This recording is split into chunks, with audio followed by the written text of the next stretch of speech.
This is a great way to work on activating your back and depressing your shoulder blades, so drawing your shoulder blades down and back.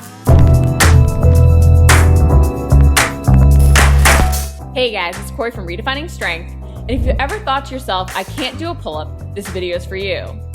Often when we want to modify that badass bodyweight movement, we turn to that band-assisted pull-up.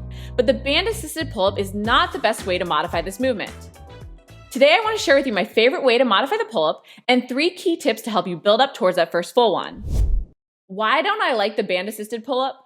I will often use the band-assisted pull-up if it's the only option with a client. However, we have to remember that there are drawbacks to the band-assisted variation. When we use the band, it automatically puts us above that initial engagement, which then doesn't teach us how to depress and retract our shoulder blades to engage our back properly. So if you've ever thought to yourself, I would be able to do a full one if I could just jump over the bottom, it might be because you're constantly using the band for assistance. It doesn't teach you that initial engagement. That's why I prefer to modify the pull-up with a foot-assisted variation. By using your feet to assist you in the movement, you can make sure that you're focused on your back actually driving the pull. You can focus on that scapular retraction and depression, the movement of your shoulder blades back and then down towards your butt. You want to make sure you're actually using your back to power the movement.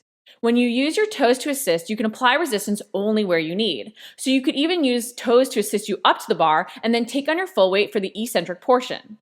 Since we're often strongest in the eccentric portion of the movement, we're often able to do a harder variation just for that portion. So by using your toes to assist you up to the bar, you can then take on your full body weight for the eccentric portion or the lower down. By using your feet, you have full control over the assistance you provide yourself. You can even slow down the tempo to really provide more time under tension and build up that back strength. But it's key you do the foot-assisted variation to work on that vertical pull.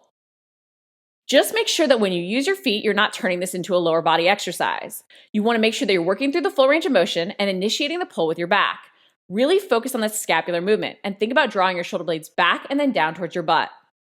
If you're looking to work towards that first full pull-up, what are 3 key moves to include as accessory work after you do the foot-assisted variations? Exercise number 1 is the mini pull-up. This is an amazing move to work on that initial depression of your shoulder blades and really work to engage your back. Especially if you do have to use the band-assisted variation, this is a key move to include because it works on that initial movement. This is a great way to work on activating your back and depressing your shoulder blades, so drawing your shoulder blades down and back. Do not rush this little pull. Don't try and sell it and make it a bigger movement than it actually is by bending your elbows. Just think about lifting your chest towards the bar and moving your shoulder blades down and back. You want to think about unshrugging your shoulders as you slightly pull up, but you don't want to bend your elbows to make the movement bigger than it actually will be.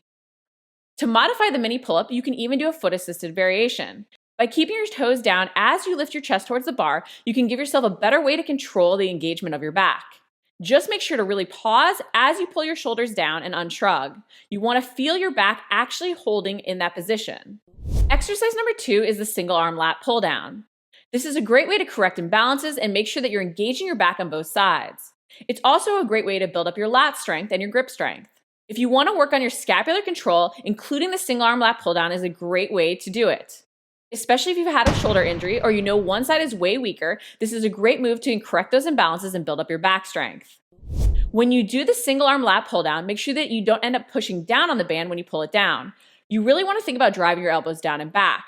This way you're really focused on engaging your back and that shoulder blade movement. You want to think about drawing your shoulder blades down towards your butt. If you end up pushing down on the band to try and create a bigger movement, you're going to end up engaging your triceps and not actually working your back the way you want to. Just make sure you're thinking about unshrugging your shoulders and engaging your back to power the pull. As you extend back out, make sure to shrug back up and really reach out. You want to work through the full range of motion so that you're strengthening your back through the full range of motion. Exercise number 3 is the hanging abs. You can use a variety of different variations of this hanging ab movement, but you want to make sure that you're building a strong core because we often forget how core intensive the pull-up really is. Hanging ab exercises are a great way to build grip strength, back strength, and work our core. When we're doing these movements, we want to think about that initial engagement of our back. You actually want to engage your back to help yourself prevent swinging during the movement. Make sure that with hanging abs, you engage your back and use the posterior pelvic tilt. You want to use your abs to power the movement, whether or not you're doing knees to elbows or toes to bar. To modify the hanging ab exercise, you can do a floor variation. You want to hold onto something overhead so you're still engaging your back. This way you'll get that back engagement as you work your abs and really strengthen through your entire core. Using the foot-assisted pull-up variation and these 3 amazing accessory exercises, you can help yourself build up towards that first full pull-up.